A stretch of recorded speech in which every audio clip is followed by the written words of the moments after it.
দেখো বন্ধুরা কি বড় মূলো হয়েছে। এই এতগুলো তুলেছি, আরো তুলবো।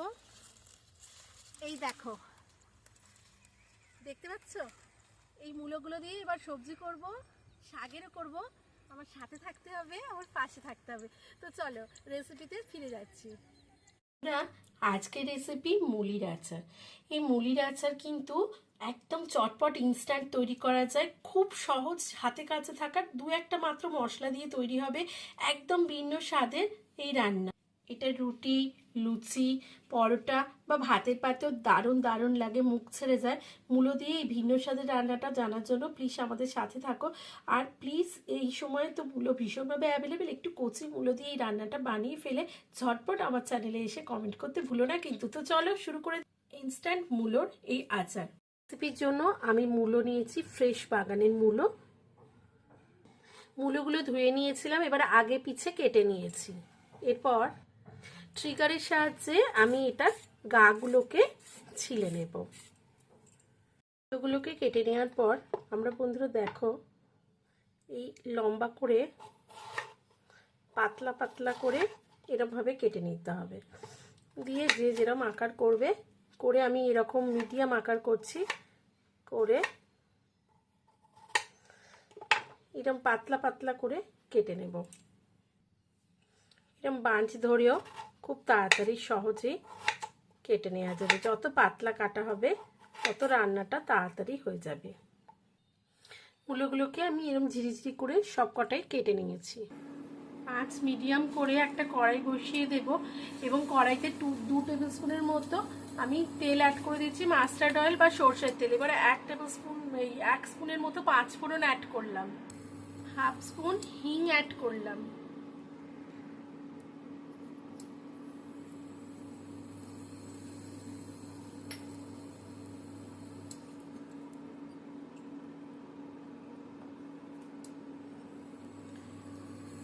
শুকনো লঙ্কাকে চিড়ে চিড়ে করে এটাকেও আমি অ্যাড করে দিলাম। ফোড়ন থেকে মিষ্টি গন্ধ আসা পর্যন্ত ফোড়নটা ভেজে নেব 30 থেকে 40 সেকেন্ড। খুব মিষ্টি গন্ধ এসে গেছে, সারা কিচেনে একদম মমা করছে। এবার আমরা এইটা দিয়ে দেবো। বন্ধুরা, এটা একদম নতুন রেসিপি, নতুন স্বাদে। প্লিজ আমার সাথে থাকার অনুরোধ রইল। আর বন্ধুরা, এরকম রেসিপি জানতে হলে এই মূলো এই সময় খুব অ্যাভেলেবেল, কম দামেই পাওয়া যাচ্ছে, একটু কচি মূলো দেখে নেবে।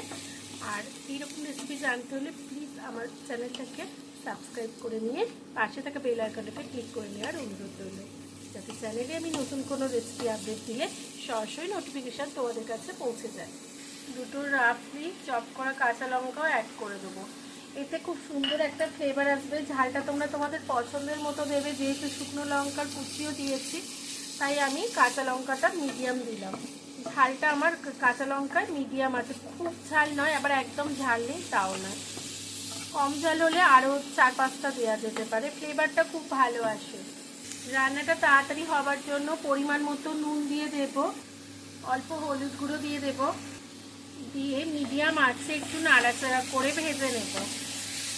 বন্ধুরা, রান্নাটাতে কিন্তু আমরা কোনো জল ব্যবহার করব না, ওই জন্যই কচি মূলো নিতে বলেছি এবং এরকম সরু সরু করে কাটতে বলেছি। এটা ইনস্ট্যান্ট মূলোর আচার, এটাতে কিন্তু বানিয়ে টাটকা টাটকা খেয়ে নেবে, খুব টেস্ট হয়, স্বাদে অসাধারণ। রুটি, লুচি, পরোটা বা ভাতের সাথেও এটা খুব ভালো যায়। আঁচটা মিডিয়াম করে ঢাকা চাপা দিয়ে মিনিট 3 রান্না করব। ফিরে এলাম মিনিট 3 পর। দেখো বন্ধুরা, আঁচটা কিন্তু মিডিয়ামই রাখতে হবে। আর এই সময় আমরা লক্ষ্য করব শীত হয়ে গেছে, খুব কম সময়ে এরকম পাতলা পাতলা কেটেছি, দেখো কেটে যাচ্ছে, এই যে।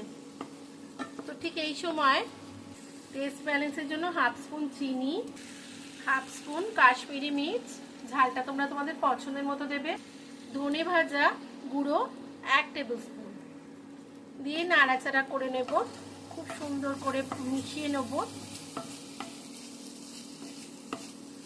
রংটা কাশ্মীরি মির্চি দিতে খুব সুন্দর আসে, না পছন্দ হলে দেবে না, এটা এমনি রঙের জন্যই আমি অ্যাড করলাম। আর ঝাল কাঁচা লঙ্কা শুকনো লঙ্কাতেই হবে। ধনে পাতা কুচি ছড়িয়ে দেব, দিয়ে আরো মিনিট 2 ঢাকা চাপা দিয়ে রান্না করব। ফিরে এলাম মিনিট 2 পর। দেখো বন্ধুরা, একদম রান্নাটা কমপ্লিট আমাদের। খুব গলা গলা কিন্তু হবে না, দেখো চাপ দিলে কেটে যাচ্ছে, আধখানা হয়ে যাচ্ছে এরকমই। এই সময় লাস্টে আমি 1 টেবিল স্পুনের মতো আমচুর পাউডার অ্যাড করে দিচ্ছি। এটা কিন্তু দারুণ ফ্লেভার আনবে। যাদের বাড়িতে আমচুর পাউডার নেই তারা লেবুর রস ছড়িয়ে দেবে।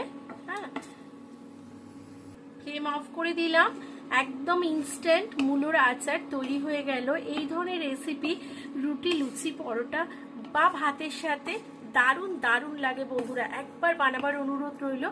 আমার বানিয়ে ভালো লাগলে এসে লাইক, শেয়ার, কমেন্ট করো। আমার চ্যানেল নতুন বন্ধু হলে চ্যানেলটাকে সাবস্ক্রাইব করে নিয়ে পাশে থাকা বেল আইকনটাকে ক্লিক করে নেওয়ার অনুরোধ রইল, যাতে আমি চ্যানেলে নতুন কোনো আপডেট দিলে নোটিফিকেশন সরাসরি তোমার কাছে পৌঁছে যায়। আবার হাজির হয়ে যাবো নতুন কোনো রেসিপি নিয়ে। ততক্ষণের জন্য ভীষণ ভালো থেকো, সুস্থ থেকো, টাটা।